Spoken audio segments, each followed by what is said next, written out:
Programme चल रहा है, इसके बारे में थोड़ा बताइए। देखिए, मैं अपने त्रिपुरा लोगों को, जिसने हमें बहुत भारी बहुमत से वोट किया है पूरे ईडीसी इलाका में, मैं उनके संग संपर्क करके उनको थोड़ा सा समझाना भी चाहता हूँ कि हमारा ग्रेटर त्रिपुरा का मतलब क्या है। हम क्यों कॉम्प्रोमाइज़ नहीं करेंगे कोई भी नेशनल पार्टी के साथ, बीजेपी हो, कांग्रेस हो, सीपीएम ज़रूर हो, तृणमूल हो, हमारा एक अपना लाइन है। और हम आने वाले दिन में क्या रास्ते में चलेंगे, क्योंकि एक ट्रेडिशनल सेटअप रहा है कि इलेक्शन के पहले कुछ और बात, इलेक्शन के बाद कुछ और बात। हम लोग का कोई मूड नहीं है कोई पॉलिटिकल पार्टी के संग विदाउट राइटिंग में अलायंस करने के लिए।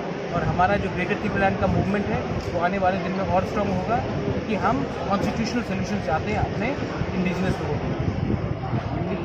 अभी जो आपका जो सरकार एडीसी में है, तो एडीसी के लिए कुछ क्या करेंगे? अभी तो बहुत प्रॉब्लम चल रहा है एडीसी में। क्या प्रॉब्लम चल रहा है? जैसे वाटर प्रॉब्लम। एडीसी, आप अपना सवाल, आप जर्नलिस्ट हैं, आपको मालूम होना चाहिए कि वाटर एडीसी के अंदर नहीं आता है, वाटर स्टेट गवर्नमेंट के अंदर आता है। तो आप सवाल वो पूछिए जो एडीसी के अंदर आता है। एडीसी के अंदर क्या आता है? जैसे एजुकेशन वगैरह। एजुकेशन कौन सी क्लास तक आता है? प्राइमरी लेवल तक। हाँ, प्राइमरी लेवल तक। तो अभी तक गवर्नमेंट ने 1 रुपये नहीं दिया है। उसके बाद इसके लिए तो हमारा मूवमेंट है ग्रेटर त्रिपुरा लैंड के लिए, क्योंकि आज तक हमको क्या मिला है? सिर्फ 10 रुपये में 2 रुपये देने से कुछ मिलता है?